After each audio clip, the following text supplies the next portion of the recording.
안녕하십니까. 오늘 강의를 하게 될 한림대학교 김연아입니다. 죽음이라는 그런 사건에 대해서 아마 생각을 안 해보신 분은 없겠지만 깊게 그리고 자주 생각하시는 분들은 거의 안 계실 것 같습니다. 특히 이제 현대의학의 시대에 들어와서 마치 고치지 못할 병 없다고 생각하는 그런 시대가 되었습니다. 그러나 그것은 사실이 아닙니다. 오늘 강의에서 첫 번째 부분은 이제 다양한 그 명화들을 보면서 인류가 어떻게 죽음을 맞이했고 죽음을 받아들였었는지를 한번 살펴보도록 하겠습니다. 우선 어린이 그림책인데요. 울프 에르브루프가 쓴 그 죽음과 오리와 튤립이라는 그런 동화책에 나오는 그림을 보겠습니다. 오리는 어느 날 누군가가 자기를 지켜보고 있다는 것을 알게 됩니다. 그리고 그 존재에게 묻습니다. 너는 누구니? 그러자 그 존재가 대답을 합니다. 나는 죽음이야. 난 항상 너를 보고 있었는데. 이 답을 합니다. 이 단순한 이야기에서 죽음은 항상 우리의 일상에 언제 어디서 나타날지 모르는 그런 존재라는 것을 알 수가 있습니다. 사실 사람이 자기가 어떤 그 문제로 어떤 시간에 어떤 장소에서 죽을지를 정확하게 알 수 있는 사람은 아무도 없습니다. 어쩌면 그것이 오늘 저녁이 될 수도 있고 내일이 될 수도 있고 혹은 먼 10년, 20년 후 일이 될 수도 있습니다. 그러나 이처럼 죽음은 우리 일상에 언제 다가올지 모르는 그런 굉장히 중요한 사건입니다. 밀레가 이런 그림을 그렸습니다.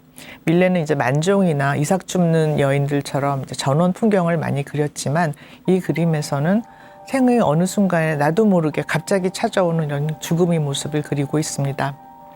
이 나무꾼과 사신의 모습인데요.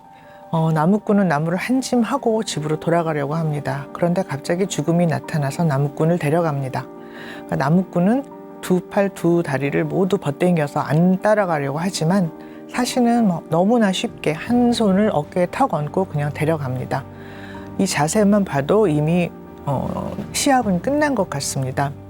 사신은 한 손에 모래시계를 들고 이제는 시간이 다 됐음을 알리지만 나무꾼은 울타리 뒤에 연기가 나오는 자신의 집, 아마도 저녁을 짓고 자신을 기다리고 있는 가족들에게 어떻게든지 돌아가려고 합니다. 이렇게 죽음이 우리 삶의 어느 국면에 어떻게 갑자기 나타날지 우리는 아무도 모릅니다. 이처럼 죽음은 항상 우리 주변에 있고 언제나 이기는 존재였습니다. 이제 페테르 브루겔의 그 대작인 죽음의 승리라는 그림을 보면 이 큰 그림 안에 아주 빼곡하게 죽음이 어떻게 우리에게 승리를 거두는지를 보여주고 있습니다. 그런데 가장 이제 눈여겨보실 것이 오른쪽 아래에 젊은 두 남녀가 있습니다. 류트를 키면서 사랑을 나누고 있는데 이들의 머리 위에 죽음이 나타나 있습니다. 이 죽음이 이들을 데려가려고 하지만 이 두 사람은, 이 젊은 남녀는 전혀 그것을 모르고 현재의 삶을 즐기고 있습니다. 그리고 왼쪽의 아래편에 보면 신분이 높은 왕일 것 같습니다. 이런 사람도 역시 죽음의 손앞에서는 어쩔 수 없이 지게 되는 그런 모습을 보이고 있습니다. 이렇게 역사적으로 죽음이라는 것은 신분 고하, 그리고 빈부와 상관없이 누구에게나 평등하게 다가오는 그런 존재였습니다. 그렇지만 우리들이 조상이라고 해서 죽음이 즐겁고 무섭지 않았을 리는 없습니다. 이 그림을 보면 이제 홀바인의 대사들이라고 하는 굉장히 유명한 그림인데 잘 보시면은 굉장히 그 정교한 이런 그림 터치들 아래쪽에 무엇인가 물체가 있습니다. 이것이 무엇일까요? 이것이 굉장히 정교한 그림이라서 지금 이렇게 보면 잘 안 보이는데 이 그림이 걸려있는 화랑에 가면 이게 뭔지 보고 싶으면 이렇게 옆으로 사선으로 가서 보세요 하고 이렇게 빨간색으로 이렇게 표시가 되어 있습니다. 이것은 해골입니다. 즉 죽음을 의미하는 것이고요. 이제 아나모픽이라고 해서 이렇게 왜곡상을 만들어서 이 그림 안에 이 죽음을 끼워 넣습니다. 이렇게 메멘토 모리 전통이라고 하는데 항상 서양화에서는 죽음을 잊지 말라. 아무리 당신이 성공적이고 부와 명예를 다 누리고 있어도 죽음은 언제 당신을 찾아올지 모른다는 것을 항상 주지를 시켰습니다. 예, 메멘토 모리 전통은 사실 로마 시대에 개선 장군이 이제 큰 전쟁에서 이기고 돌아와서 잔치를 하면서 이제 즐거워할 때 그 시종이 항상 그 술을 따른다든지 음식을 이제 주면서 그 장군의 머리 위에서 메멘토 모리를 읊도록 했다고 합니다. 그러니까 지금 당신이 얼마나 성공하고 행복하고 부를 가지고 있지만 죽는다는 사실을 잊지 말라 하는 그런 의미가 되고요. 서양화에서 이 메멘토 모리 전통은 굉장히 다양하게 변주가 돼서 추상화에서도 많이 나타납니다. 그렇지만 이제 이 두려운 죽음을 이기기 위해서 또 죽음의 춤이라는 그런 개념을 많이 이제 도상으로 나타냈습니다. 죽음의 춤이라는 거는 이제 죽음이 다양한 사람들을 찾아오는 모습들을 그립니다. 그래서 아주 신분이 높은 사람부터 아주 가난한 사람까지 아주 젊은 사람 그리고 아주 나이가 많은 사람 누구에게나 이 죽음이 찾아와서 생명을 데려가는 그런 모습들을 그리고 있는데 그렇지만 죽음이 두렵기 때문에 이것을 춤이라는 그런 소재로 풀어나가는 그런 도상들입니다. 그래서 여기 보시면 왼쪽의 그림은 죽음이 이제 죽어갈 사람을 데리고 의사 앞에 나타납니다. 이 왼쪽에 있는 그림이 그 사람이 의사입니다. 근데 특징적으로 의사가 나타날 때 죽음의 춤에서는 이 소변통이 나타납니다. 그러니까 이 죽음이 이 소변통을 가지고 의사 앞에 나타나서 네가 이걸 가지고 뭐 해볼 수나 있겠냐 하면서 이제 비아냥거리는 그런 모습으로 나타납니다. 즉 의사가 어떤 수를 쓰더라도 너는 죽음을 막을 수가 없다. 너는 나를 이길 수 없다. 이런 도상으로 나타납니다. 그런데 현대의학의 시대가 되면서 이것이 변형이 되기 시작합니다. 그래서 오른쪽의 그림은 이보 살리거라고 하는 이분이 아마 나치 시대에 굉장히 그 히틀러가 좋아했던 화가라고 해요. 어쩐지 좀 그랬을 것 같은 느낌이 있는데 이것도 역시 죽음의 춤이라는 도상에서 빌려온 것인데 죽음과 소녀라고 하는 도상입니다. 원래 오리지널 죽음의 춤에서 소녀는 굉장히 그 젊고 아름다운 그 사람이 죽음을 피할 수 없다는 그런 것을 묘사를 하려고 만들었던 도상인데 현대의학의 시대가 되면서 의사가 끼어들게 됩니다. 그리고 이 의사는 이제 죽음을 밀치고 소녀를 구해내는 어떻게 보면 조금 마초적이기도 하고 마치 슈퍼맨과 같은 그런 모습으로 나타나게 됩니다. 그러면서 드디어 현대의학이 죽음을 물리칠 수 있다는 이런 개념들이 대두를 하게 됩니다. 그런 결과 우리는 어떻게 죽음을 맞게 될까요? 오른쪽의 그림은 에밀 롤데가 그린 그 죽음의 모습인데 보시면은 현대의학의 시대가 되고 죽어가는 사람을 지키는 것은 이제 병원 침대 그리고 그 옆에 약병, 의사 이런 사람들이 됐습니다. 결국은 우리는 다른 방식으로 죽게 되었죠. 현대의학이 죽음을 얼마나 극복했는지는 모르겠지만 죽음의 모습이 굉장히 달라진 것은 사실입니다. 그런데 과연 현대의학이 죽음을 이겼을까요? 거의 동시대에 그려진 알프레드 큐빙이라는 그 화가가 그린 베스트 닥터라고 하는 그림입니다. 아일랜드 속담에 그 죽음은 가난한 이의 최고의 의사라는 그런 속담이 있습니다. 굉장히 좀 씁쓸한 속담이긴 한데요. 이 그림을 보면 어떻게 그 많은 치료를 받고 현대의학의 힘을 빌려도 결국은 이기는 것은 죽음이다 하는 것을 아주 적나라하게 묘사를 하고 있죠. 우리는 지금 코로나19의 그 혼란의 시대에서 살고 있습니다. 코로나19가 그동안 우리가 현대의학에 의해서 이제 뭐 못 고치는 병이 없어지지 않았을까? 우리는 더 이상 죽지 않게 된 것이 아닐까? 이렇게 착각을 하고 그런 현대의학의 허풍 속에서 우리가 살아왔었는데 그것이 사실이 아니라는 것을 다시 알게 됐습니다. 이 눈에 보이지도 않는 아주 미물에 속하는 그 바이러스 때문에 이렇게 세상이 뒤집어지는 이런 경험을 우리는 하고 있습니다. 지금도 우리는 한 치 앞도 우리 앞이 어떻게 바뀔지 알 수가 없습니다. 중세시대의 패스트가 지금의 코로나와 얼마나 비슷한 상황인지를 한번 살펴보겠습니다.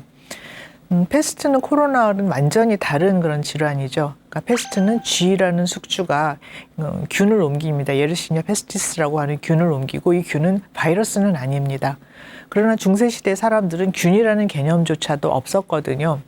그래서 이 패스트가 왜 생기는지도 모르고 그렇게 이런 무서운 사신이 나타나서 사람들을 한꺼번에 다 데려가고 하는 이런 일로 받아들였습니다.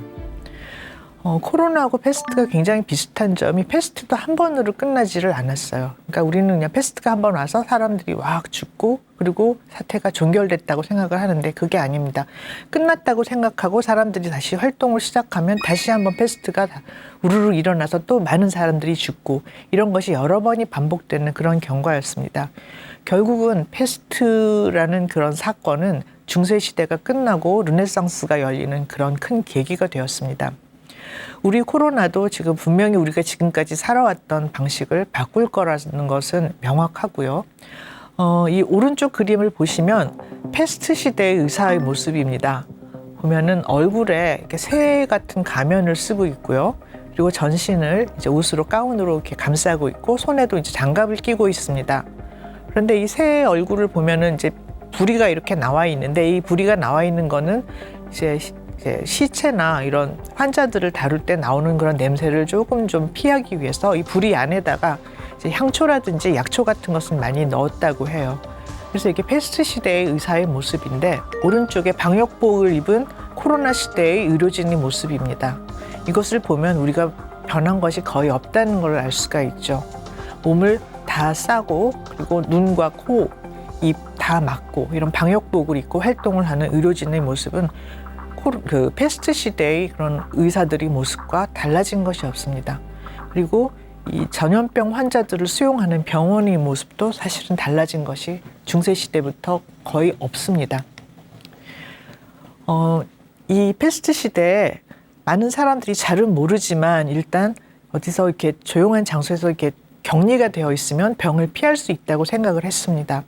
그래서 10명의 선남선녀가 어떤 멀리 떨어진 성으로 모여듭니다. 그래서 거기서 이제 바깥 세상과의 출입을 끊고 생활을 하게 되는데, 그러니 너무 이제 심심하다 보니 여기서 한 사람이 얘기 하나씩 해가지고 만드는 얘기가 데카메론이죠. 그래서 이 시대에는 이렇게 해서 방역을 했습니다. 자, 코로나 시대 방역 어떻습니까? 집에 머무르시오. 그러니까 패스트 시대, 중세 시대와 코로나 시대의 그런 질병, 전염병에 대한 그런 대처 방법에는 차이가 아무것도 없습니다. 결국은 현대의학이 이런 단순하다고 생각했던 감염병조차도 완벽하게 물리치지 못하고 여기에 대한 대처법은 중세시대 이후 크게 달라지지 않았다는 것을 알 수가 있습니다. 늙음에 대한 이야기로 넘어가 보겠습니다. 생로병사라고 하는데 자연적으로 인간은 나이를 먹고 그리고 늙게 됩니다. 인간이 늙는다는 것은 죽음만큼이나 피할 수가 없는 그런 일들이었는데요. 이런 많은 화가들이 자신의 자화상을 그리면서 젊었을 때의 모습 그리고 늙었을 때의 모습을 가감없이 보여줍니다. 이 디러라고 하는 화가의 젊었을 때의 모습과 늙었을 때의 모습을 비교를 해보시면 이 늙음을 자연스럽게 받아들이고 있었다는 것을 알 수 있는데, 현대로 들어오면 늙음이 병이 되기 시작합니다. 마음 아프게도 이 여자분들한테는 굉장히 더 이게 좀 늙음이 병처럼 받아들여지는 그런 현상들이 더 강조가 되는 것 같아요. 그래서 보면 동안선발대회를 하고 다양한 실버 성형들이 나옵니다. 늙음은 병도 아니고 죄악도 아닌데 마치 늙음을 병 혹은 죄인 것처럼 이렇게 간주하는 시대가 되었습니다. 물론 그 기저에는 다양한 그런 상업주의 영향이 없다고 할 수가 없죠. 다미안 호스트라고 하는 또 유명한 작가가 있는데, 이분은 죽음을 모티브로 해서 굉장히 다양한 작품들 아주 그냥 적나라하게 드러내는 그런 화가로 유명합니다. 그런데 이분의 작품 중에 이제 제가 개인적으로 가장 좋아하는 것이 알약 시리즈라고 하는 이 작품인데요. 이 화가가 어릴 때 어머니 손을 잡고 약국을 갔습니다. 그런데 약장에 진열이 되어 있는 온갖 색깔의 약들을 바라봅니다. 이것이 화가에게는 굉장히 강렬한 인상으로 자리 잡게 됩니다. 그 이후에 이 화가는 이런 형형색색의 약들을 전시를 해서 진열을 하는 이런 작품을 만들고, 이 약들을 다 먹으면 당신이 늙거나 병들거나 죽지 않을 수 있습니까? 하는 이런 질문을 하고 있습니다. 어떻게 보면 이 약 그리고 현대의학에 집착하고 매달리는 그런 사람들이 허망함을 비꼬고 있는 그런 작품이라는 생각이 듭니다. 자, 우리는 어떻게 늙고 어떻게 죽어가게 될까요? 특히 마치 못 고치는 병이 없는 그런 현대의학의 시대에 우리는 어떻게 죽어가게 될까요? 흔히 이제 유병장수라는 말씀들을 하시죠. 욕이라고 하죠. 유병장수. 병 많이 앓고 그냥 오래 살아라. 다들 무병장수를 꿈을 꾸십니다. 그런데 이것이 쉬운 일은 아니고 사실은 불가능한 일입니다. 비슷한 결과를 가져올 수는 있으나 이것도 굉장히 좀 공부를 많이 하셔야지 이룰 수 있는 결과인데요. 인류의 수명이 석기시대에서 2배가 될 때까지 10,000년이 넘는 시간이 걸렸습니다. 즉 석기시대에는 평균 수명이 20대였는데 1900년대 초기에 인류의 수명이 평균이 40대였습니다. 42세 정도였죠. 물론 평균 수명이라는 것은 영아 사망률이 높으면, 그러니까 아기들이 많이 죽으면 당연히 굉장히 좀 짧아지게 되지만 어쨌든 제가 어릴 때만 해도 60대에 돌아가시는 분들이 그렇게 드물진 않았습니다. 그런데 10,000년도 넘는 긴 세월 동안 수명이 2배가 되었던 인류가 단 100년 만에 수명이 다시 2배가 됩니다. 요즘은 평균 수명이 80대가 되죠. 그래서 70세만 돌아가셔도 굉장히 요절했다고 이렇게 받아들여지는 그런 세상이 됐는데, 그럼에도 불구하고 사람이 사망을 할 때에는 노화에 의해서 다양한 병치레들이 일어납니다. 그리고 이 병치레들이 어느 정도까지 누적이 되게 되면 결국은 사망을 하시게 됩니다. 가번의 그림이 현대의학 이전의 삶과 죽음의 모습이었다고 하면 현대의학 이후에는 이 사망까지 기간이 굉장히 길어지게 됩니다. 그렇지만 병치레가 찾아오진 않는 것은 아닙니다.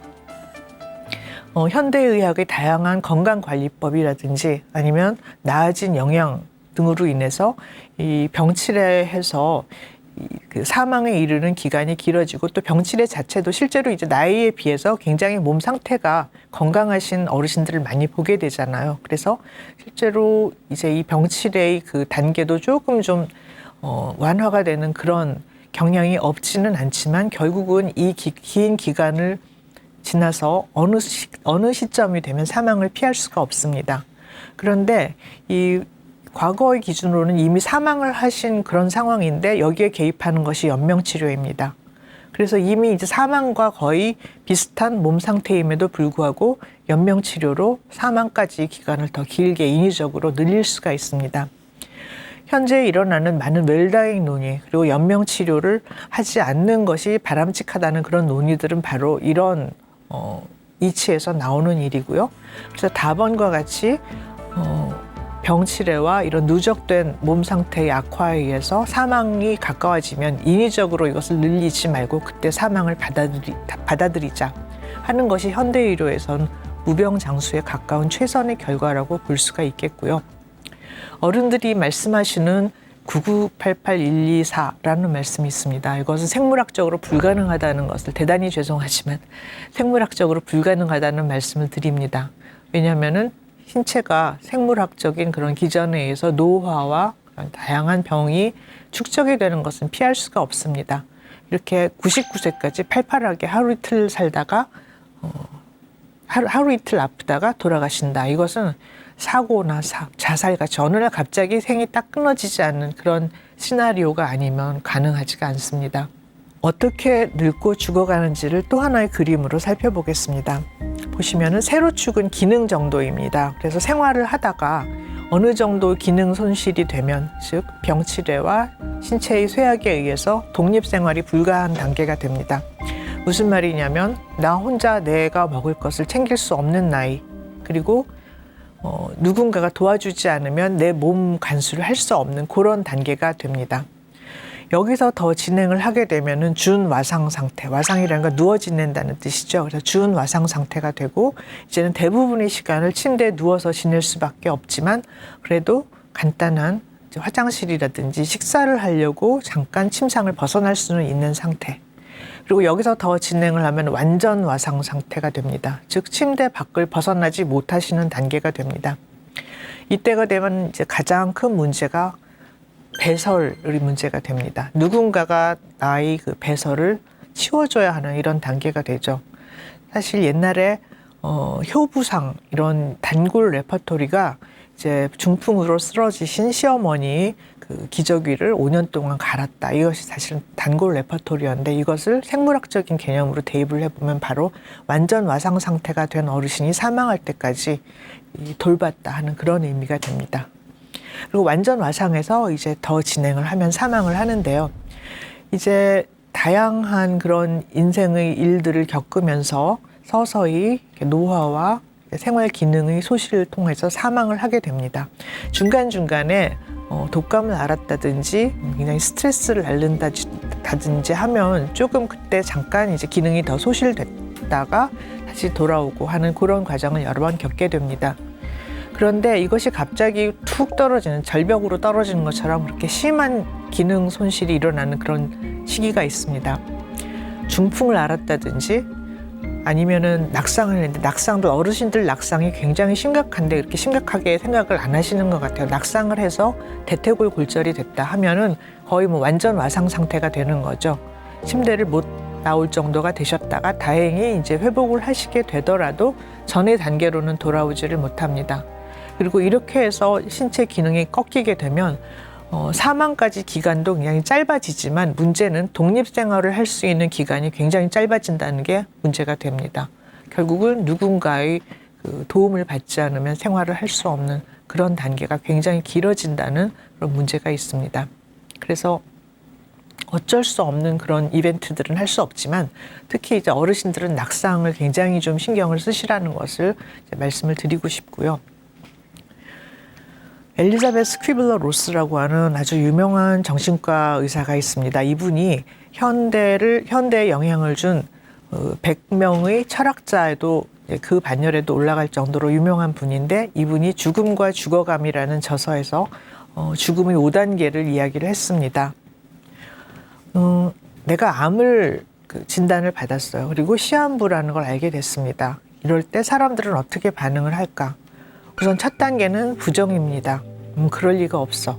내가 이렇게 벌써 죽는다고? 그럴 리가 없어 하고 여러 병원들, 여러 의사들을 찾아다니면서 나의 진단, 나의 수명을 부인을 하려고 합니다.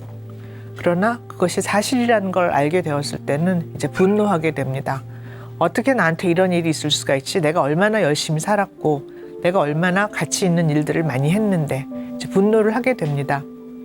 그러나 역시 이 단계를 지나면 그 다음에 협상의 단계가 됩니다. 이 협상은 신과의 협상입니다. 이때 갑자기 선행을 또 많이 하게 되고 기부를 하게 되고 그럽니다. 그러면서 신이시여, 나 이렇게 좋은 사람입니다. 날 좀 더 살려주세요 하고 신과 협상을 하게 됩니다. 그러나 이것도 소용이 없다는 것을 알고 그 다음에는 우울해지게 되고요. 이 우울의 기간을 지나서 결국은 죽음을 받아들인다는 이런 죽음의 5단계가 굉장히 발표되었을 때는 많은 사람들에게 반향을 일으켰죠. 그런데 현대의학의 시대에는 죽음이 3단계가 됩니다. 순전히 이것은 이제 생물학적인 그런 단계를 나누는 것인데요. 외출을 못하는 단계, 누군가가 도와주지 않으면 결국 집 밖을 나설 수 없는 단계가 되고, 저는 이것을 이제 사회적인 사망의 단계라고 생각을 합니다. 그런데 참 야속하게도 이제 빈부의 격차에 따라서 이 단계가 굉장히 쉽게 해결이 되시는 분들이 있습니다. 그러니까 여유가 있는 분들은 도우미를 둔다든지 뭐 다양한 차량 개조라든지 이런 방법으로 분명히 외출할 수가 없는 단계임에도 불구하고 외식도 하시고 다양하게 바깥 생활을 즐길 수가 있습니다. 그러나 결국은 어느 단계가 되면 침상을 못 벗어나는 단계, 이제 완전 와상 단계가 되는 거죠. 이때가 되면 이제 누군가가 나의 이제 배변 문제를 해결해 줘야 합니다. 자, 우리는 이 배변 문제를 해결해야 하는 문제가 이것을 하는 사람의 문제로만 생각을 할 수가 있는데, 당하는 사람의 문제는 더 심각할 수가 있습니다. 왜냐하면 나의 존엄성이라는 게 굉장히 타격을 입게 되거든요. 아무리 내가 돈을 주고 고용을 한 고용인이라 하더라도 저 사람의 손에 내가 이런 가장 기본적인 생물학적인 이런 것조차도 해결을 못하고 남의 도움을 받아야 한다는 단계, 굉장히 자존심에 상처를 입게 되는 단계고, 저는 사실은 이 단계가 생물학적인 사망의 단계라고 생각을 합니다. 그리고 이 단계를 지나면 이제 밥을 못 먹는 단계가 됩니다. 어르신들은 다양한 이유로 식사를 잘 못합니다.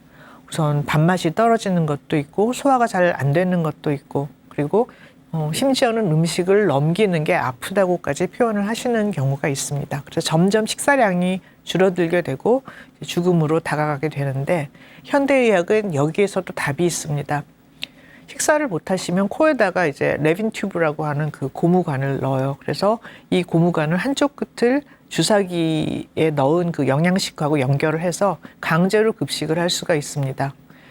정맥으로 영양제를 공급한 것도 있고 심지어는 위에다가 구멍을 뚫어요. 그래서 위루관이라는 것을 집어넣습니다.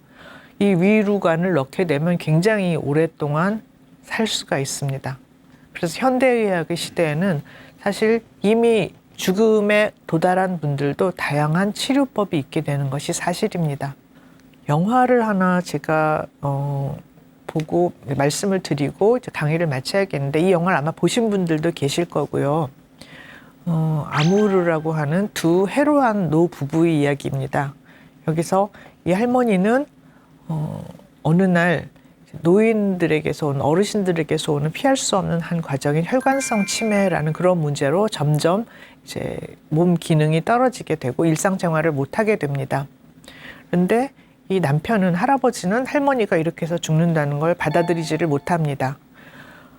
이 두 부부는 굉장히 또 여유가 있어서 집에서 이 모든 간병을 할 수가 있습니다. 간병인을 고용을 하고 돈을 지불을 해가면서 할 수가 있는데 참으로 아이러니하게 현대 집에서 사망할 수 있는 건 부자만이 그렇게 할 수 있다고 합니다. 그렇지 않고 대부분 요양병원으로 이제 모셔지게 되죠. 그런데 어느 날 할머니가 강제로 이제 막 음식을 주려고 했는데 안 먹겠다고 입을 딱 다무니까 할아버지가 할머니를 때립니다. 그러니까 지금까지 사이좋게 살아왔고 이런 일이 아마도 없었을 것 같은 부부인데 할아버지가 너무 이 할머니가 죽는 것을 너무 당연하게 받아들인다 생각을 하니까 격정에 못 이겨서 할머니를 때리고 나서 깨닫습니다. 이렇게 사는 것이 무슨 의미가 있을까? 굉장히 이제 비극적인 결론으로 끝나는데요. 이 영화는 결국은 간병살인이라는 이런 무서운 현실을 예술 영화로 승화를 시켰던 영화입니다. 그래서 지금 저희가 이제 100세 시대 100세를 훨씬 넘어가는 이런 시대가 됐다고 생각을 하는 이면에는 이 가족들, 남겨진 사람들에게 있는 이런 문제들을 말을 하지 않은 상태에서 지금 굉장히 표면화가 될 그런 가능성이 있고 과연 우리가 오래 산다는 것이 어떤 의미인지를 그리고 그것이 우리 가족들에게 어떤 의미인지를 계속 생각해 봐야 하는 그런 시대가 되었다고 생각을 합니다. 제 강의는 여기까지 마치겠습니다. 감사합니다.